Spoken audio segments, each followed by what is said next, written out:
तो किशोर पैकरा हत्याकांड के आरोपियों को रायपुर लेकर पहुंची पुलिस। दिल्ली एयरपोर्ट से गिरफ्तार किया गया था इन दोनों को और अब रायपुर पहुंची है पुलिस। बीएसटीवी पर आरोपियों की सबसे पहली तस्वीर अब हम आपको दिखाने जा रहे हैं। मास्टरमाइंड अंकित उपाध्याय और शिवानी शर्मा को गिरफ्तार करके अब रायपुर लाया गया है। ये तस्वीरें हैं जो रायपुर एयरपोर्ट से सामने आई हैं, जिसमें इस पूरी घटना का मास्टरमाइंड अंकित उपाध्याय और उसकी पत्नी शिवानी शर्मा शामिल थे। इन दोनों को पुलिस ने दिल्ली से हिरासत में लिया और अब रायपुर लाकर पहुंचे हैं। कुछ ही देर में इन्हें थाने लेकर जाया जाएगा और फिर इनसे आगे की पूछताछ की जाएगी। सूटकेस मर्डर मिस्ट्री का अब राज खुलने वाला है। इन दोनों से पूछताछ के बाद इसमें कई खुलासे होंगे।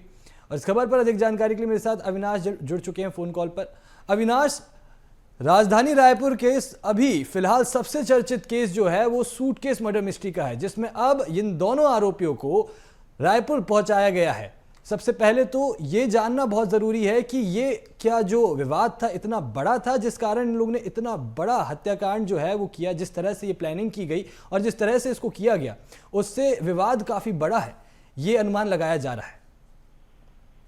बिल्कुल, देखिए, किशोर पैकरा हत्याकांड मामले में पुलिस ने दिल्ली से अंकित उपाध्याय और उनकी पत्नी शर्मा को जो है वहां से गिरफ्तार किया गया है। जैसे ही इस घटना को अंजाम देने के बाद अंकित उपाध्याय और उनकी पत्नी शिवानी शर्मा दिल्ली के लिए दिल्ली फरार हुई, तभी पुलिस ने सीआईएसएफ और दिल्ली पुलिस को इसकी सूचना दे दी थी, जिसके बाद कल रात से ही इनको एयरपोर्ट पर स्थित थाने पर इन्हें बैठाकर रखा गया था। और आज जो क्राइम ब्रांच की टीम है वो दिल्ली से इन दोनों को रायपुर ले आई है और रायपुर में उन्हें क्राइम ब्रांच में रखा गया है, जहां से दोनों से पूछताछ होगी। और इस पूरे मामले की अगर और जानकारी इसमें जो सामने आई है अब तक कि दोनों जो मृतक हैं और जो आरोपी हैं उनके बीच पैसे के लेन देन को लेकर विवाद चल रहा था, जमीन खरीदी बिक्री को लेकर। और उसी विवाद में पैसे की मांग को लेकर जो आरोपी हैं अंकित उपाध्याय और शिवानी शर्मा जो है वो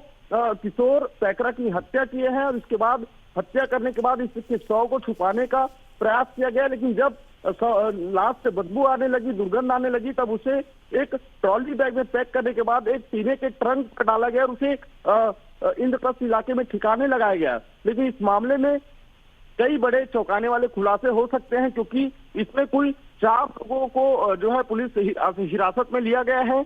2 लोग पहले ही इसमें जांच पड़ताल में क्राइम ब्रांच में उनसे पूछताछ की गई थी और उसके बाद अभी अंकित उपाध्याय और शिवानी शर्मा जो इस पूरे मामले के मास्टरमाइंड हैं उन्हें जो है क्राइम ब्रांच लेकर आ गई है दिल्ली से और उनसे अब इस पूरे मामले पर पूछताछ होगी। और भी इस पर जो जानकारी सामने आई है कि जो वकील है, एडवोकेट अंकित उपाध्याय है, जो आरोपी है, वो लगातार किशोर पैकरा के संपर्क में था, क्योंकि किशोर पैकरा के जो शरीर है वो कहीं ना कहीं डैमेज था पहले से ही। यानी एक दुर्घटना में वो किसी तरह से घायल हुआ था, जिसमें वो चल फिर नहीं पाता था। और लगातार जो अंकित उपाध्याय है वो उसके घर पर जाकर खाना देता था, उसकी पूरी व्यवस्था करता था। इससे साफ तौर पर समझ आता है कि प्रॉपर्टी को हड़पने के लिए अंकित उपाध्याय पहले से ही प्लानिंग कर रहा था। और उसके बाद जो है जब पैसे की लेन देन की बात आई और एक मकान जिसे करीब 50 लाख में बेचा गया, जिसके 10 लाख रुपए जो है